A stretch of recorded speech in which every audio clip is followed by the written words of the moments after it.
بسم اللہ الرحمن الرحیم۔ السلام علیکم ناظرین۔ اہل کوفہ نے حضرت سعد بن ابی وقاص رضی اللہ تعالی عنہ کی حضرت عمر فاروق رضی اللہ تعالی عنہ سے شکایت کی، اس لیے حضرت عمر رضی اللہ تعالی عنہ نے ان کو علیحدہ کر کے حضرت عمار رضی اللہ تعالی عنہ کو کوفے کا حاکم بنایا۔ تو کوفہ والوں نے سعد کے متعلق یہاں تک کہہ دیا کہ وہ تو اچھی طرح نماز بھی نہیں پڑھا سکتے۔ چنانچہ حضرت عمر رضی اللہ تعالی عنہ نے ان کو بلا بھیجا۔ آپ نے ان سے پوچھا کہ اے ابو اسحاق، ان کوفہ والوں کا خیال ہے کہ تم اچھی طرح نماز نہیں پڑھا سکتے ہو۔ اس پر آپ نے جواب دیا کہ خدا کی قسم، میں تو انہیں نبی کریم صلی اللہ علیہ وآلہ وسلم ہی کی طرح نماز پڑھاتا تھا، اس میں کوتاہی نہیں کرتا۔ عشاء کی نماز پڑھاتا تو اس کی 2 پہلی رکعت میں قرأت لمبی کرتا اور دوسری 2 رکعتیں ہلکی پڑھاتا۔ حضرت عمر رضی اللہ تعالی عنہ نے فرمایا کہ اے ابو اسحاق، مجھ کو تم سے امید بھی یہی تھی۔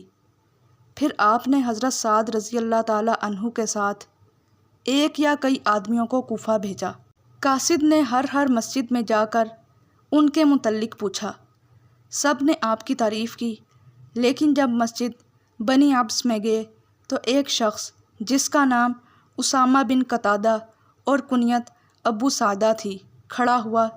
اس نے کہا کہ جب آپ نے خدا کا واسطہ دے کر پوچھا ہے تو سنیے کہ سعد نہ فوج کے ساتھ خود جہاد کرتے تھے، نہ مال غنیمت کی تقسیم صحیح کرتے تھے، اور نہ فیصلے میں عدل و انصاف کرتے تھے۔ حضرت سعد رضی اللہ تعالی عنہ نے یہ سن کر فرمایا کہ خدا کی قسم، میں تمہاری اس بات پر 3 دعائیں کرتا ہوں۔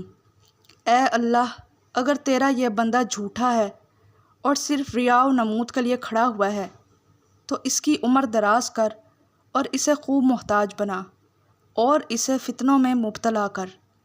اس کے بعد وہ شخص اس درجہ بدحال ہوا کہ جب اس سے پوچھا جاتا تو کہتا کہ ایک بوڑھا اور پریشان حال ہوں، مجھے سعد رضی اللہ تعالی عنہ کی بد دعا لگ گئی۔